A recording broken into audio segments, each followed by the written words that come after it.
There have been many, many Targaryens throughout the history of Westeros. One might even say too many. George Martin might even say too many, given the sheer number of generation-deleting events that have occurred, such as the Spring Sickness. However, when discussing this fictional family of royalty, one term often comes up in those discussions, that being madness. The thought that some of these fictional princes, princesses, kings, and queens are born with this genetic predisposition to insanity for a number of reasons, be it the magic that seems to exist within them and their connection to dragons, or their family's penchant for inbreeding, as was the case with many other real-world royals, though perhaps not to this extent. Today, I'm going to be taking a look at one of the best examples of the madness that supposedly exists in this family, that being Prince Aerion Targaryen, the Brightflame, and assessing why I think that him, or him as a concept, is important to the future of Song of Ice and Fire as a whole. Before getting into Aerion specifically, it's worth noting that there really aren't that many mad Targaryens. If we're thinking about the entire massive dynasty, I can only think of a handful that are straight up mad. There is, of course, Aerion, there's Aerys II, the Mad King, but other kings and other Targaryens just seem to be kind of cruel at points. Maegor is cruel, Aegon II and Rhaenyra have points where they're cruel, Aegon IV is cruel, but I wouldn't call any of those four mad, and those are the pretty much best examples that I can think of in terms of bad Targaryen rulers. Additionally, I could make an argument for Baelor being mad, but in like a good direction. That said, I think that just the number of big, high-profile people who did end up going bad in this family led to this perception of Targaryens being perhaps inherently insane and having this metaphor of the gods flipping a coin every time one of this royal line is. So who exactly was Aerion Targaryen? He was a prince who was born about 100 years before the main series of A Song of Ice and Fire. He was born to Maekar Targaryen, who was the fourth son of the current king, Daeron II Targaryen. Daeron was known as a very good king, but his realm was plagued by rebellion, mainly due to the Blackfyres, a cadet branch of the Targaryen family, attempting to seize the throne by way of force a number of times throughout this time period. Aerion's childhood and family background has shades of Euron throughout it. Both characters were second sons of a family line that is very important in their respective areas, and both individuals have a penchant for cruelty in their early age. Aerion throws his youngest brother Aegon's pet cat down a well, and ends up doing a number of other things that psychologically scar Aegon in his childhood. Some of these events bearing direct comparison to the events we learn about in Aeron's Forsaken chapter in The Winds of Winter. Albeit Aeron and Aerion are a little confusing in terms of my script, and I keep messing up this section, but I got it through it, and I'm proud of myself. Surprisingly, we actually have a good amount of time on page with Aerion Targaryen. He appears in The Hedge Knight, which is a spin-off novel that takes place about 80 years prior to the events of the main series. He appears at the tourney of Ashford Meadow, which is where our two protagonists of this series meet. He is a massive dick during this time, and he serves as the inciting incident for the conflict in this story. Namely, spoilers if you don't want the HBO series of this book to be spoiled, he does end up breaking the fingers of a puppeteer who is depicting this play of a valiant knight slaying a dragon. He views himself as a dragon, much like Viserys does in the main series, and he takes this as a personal slight. For this, our main character, Sir Duncan the Tall, righteously punches him in the face, and Aerion says that he should be executed on the spot for this, which does tend to be the punishment for striking royalty. However, Aegon V, the younger brother of Aerion, stops this as he's gotten to know Dunk a little bit, and Dunk is able to kind of get into a trial of the seven, as it's called, which is essentially a trial by combat times 7.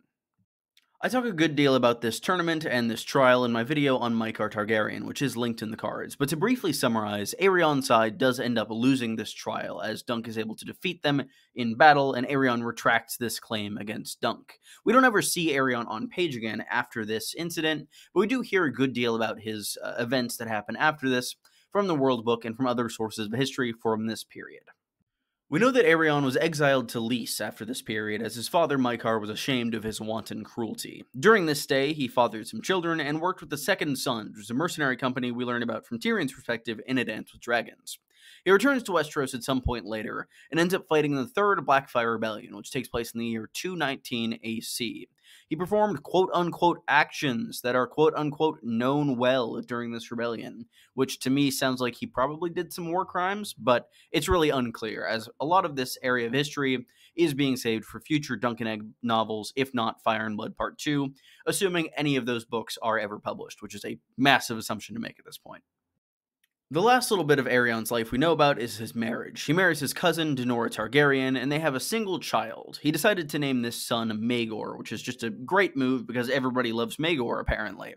Aerion dies this same year as he drinks a glass of wildfire, which he was convinced would turn him into a dragon.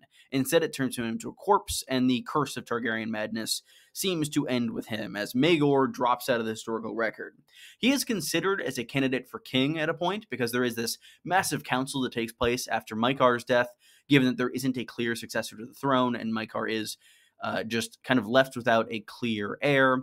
In this kind of vast, nebulous state without a ruler, Maegor is briefly considered, but given the fact that he is an infant and possibly insane from his father, he is disregarded, and Egg, the younger brother of Aerion, becomes king in his stead. So you might be thinking, this doesn't seem at all relevant to the main story, outside of a little bit relevant to the upcoming HBO show. Well, I think the Bright Flames are an example of Martin going by his typical writing style. I think that Martin very much had plans for these characters very early on in the story, and these plans were eventually diverted. If we look at the history of the series and how it happens chronologically, we have A Game of Thrones, which comes out in 1996. This novel has Varys and Illyrio scheming that is overheard by Arya to put some Targaryen that isn't Daenerys or Viserys on the throne. I don't think Martin knew quite who that was at this point, as there is no mention to any other Targaryen branch in the first book. Between the first book and the second book, the Hedge Knight comes out.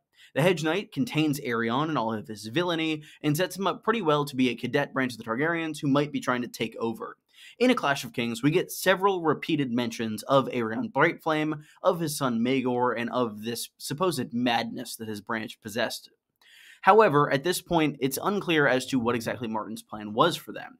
In A Storm of Swords, we continue to get mentions of them, but we also start to get mentions of the Blackfires, which is an important element of history that seems to only grow in importance in A Feast for Crows and A Dance with Dragons, specifically culminating with the introduction of Aegon VI Targaryen, a rival claimant to Daenerys being supported by Illyrio and Varys, who does seem to be coming from some cadet branch of the Targaryens that is not the main one and has a worse claim than Daenerys because of that. Given the number of mentions of the Bright Flames in A Clash of Kings, I think they were Martin's initial idea for a cadet evil Targaryen branch who would try to steal the throne from Dany. I think he changed course on this in A Storm of Swords, but I do think at one point in the story they were going to be a main villainous faction who were fighting against the main heroes. That is exactly why I think Aerion is so important to the future of the series, because he is clearly indicative of Martin's style of writing. Martin is a gardener. He allows plots and characters to grow organically rather than having set plans. If he stuck to set plans, he'd probably stick with the Bright Flames being this villainous faction rather than the Blackfires. However, we can see his mind change as the books progress. We can see throughout both A Storm of Swords, A Feast for Crows, A Dance with Dragons, the Blackfires come in as more of an antagonistic force. This even happens in the later Dunk and Egg novels. I think that this is very indicative of a number of elements of the story going forward. I think it's very important to bear in mind for all of us theorists heading into the Winds of Winter. I think when you're in a fan community that has been around for as long as the A Song of Ice and Fire fan community has been, I think that certain things tend to be set in stone, at least in terms of the minds of the fans. I think a lot of theories are very much thought to be just completely gospel. They're going to be 100% true in the next book, and if they are not true in the next book, it's terrible, it's awful, he's completely gone away from what he was doing, blah. Overall, I think it's important to not think like that. I think it's important to be flexible when looking to the future, and overall to just consider the fact that Martin's work has become this garden over the years. It's been a detriment to it, and it's taken so long to publish books, but overall, when you look at these massive changes that he's made, these improvements, really, the story has very much been better for them. We probably wouldn't have been that great if Jaime had been this evil king as he was initially planned to be. Instead, we got one of the best redemption arcs in fiction. Personally, I think the Blackfires are a lot more interesting than the Bright Flames, especially given the fact that the Bright Flames just straight up have a better claim than Dany, even if they weren't a cadet branch, because it is an elder son. Overall, I think that all of these changes tend to be making the story more interesting, or at least compelling things in a more dynamic direction. And I trust Martin's vision to do this in the future, provided that this book does ever come out. Overall, I think that the optimistic outlook here is what is most important, and I think that, surprisingly, this evil madman in Aerion Brightflame has helped me in attaining this mindset, and I hope he has you as well. Thank you all so much for watching. I've been Quinn the GM. I hope you enjoyed this. I have a video coming out probably next Thursday is the hope. It's for Clash of Kings 25th anniversary, and I'm going to be discussing it, doing a bit of a retrospective, and I hope you join me for that. Be sure to leave a like and subscribe to make sure you do, and be sure to leave a comment as well. Let me know what you think of Aerion Brightflame and what he might mean for the future of the series. Thank you again so much for watching, and I hope to see you all again in the very near future. Cheers.